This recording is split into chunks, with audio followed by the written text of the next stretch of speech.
So, what is casting?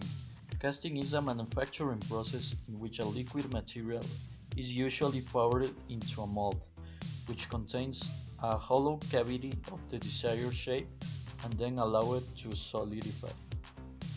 The process of casting can be established by the following steps. First of all, we emptied the sand in a wide area.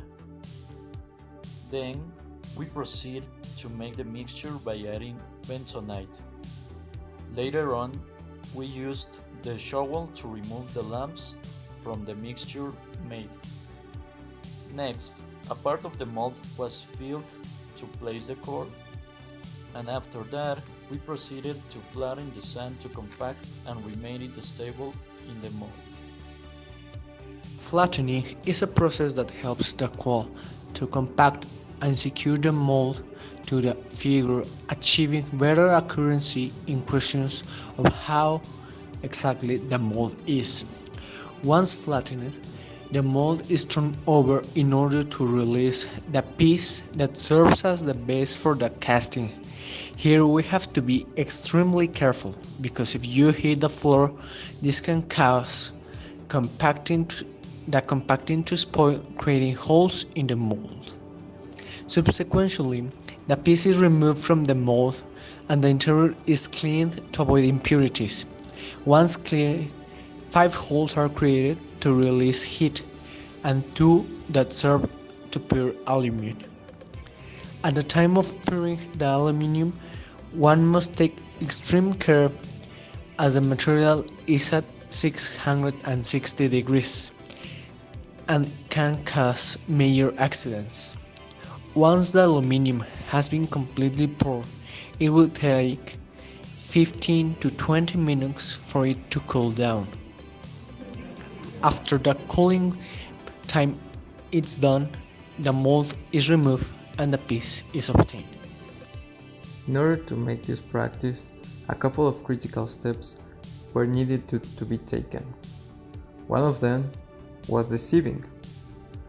In this part of the process, the sand had to be really thin and then compacted into the mold. Since we were in a bit of a rush, this step wasn't done carefully, and the fact that the sand wasn't really compacted generated small fissures inside of the mold, and this occasioned that when we pour the aluminum melted into the mold, it spilled out of it. Well, this is was our piece. As we can see, is not complete. We only have a half of the piece. As my partner said before, an incorrect compactation of sand was very important because the mold collapsed and it forms little gaps between the sand and the mold, so the mold collapsed as we can see in the final piece. We also have these air bubbles as we can see here. This can be because when we float the metal into the mold, the metal was turbulent and it forms these air bubbles that makes that our piece have this space of no metal. Other things that we have to consider to our piece fail was the incorrect put of the mold because the cope and the rack didn't assemble very well, and it generate flash as we can see here and we can see here. So, what we can conclude, we must be very carefully, step by step, in order to obtain the best possible result. Doing ourselves tell us that although the theoretical aspect of the topics is very important to understand the meaning of the practice, this should be balanced with the practical.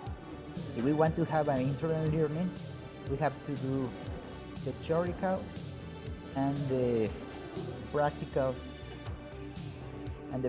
stuff in balance. As we saw, the practice was not very good and is a clear area of opportunity for future practice.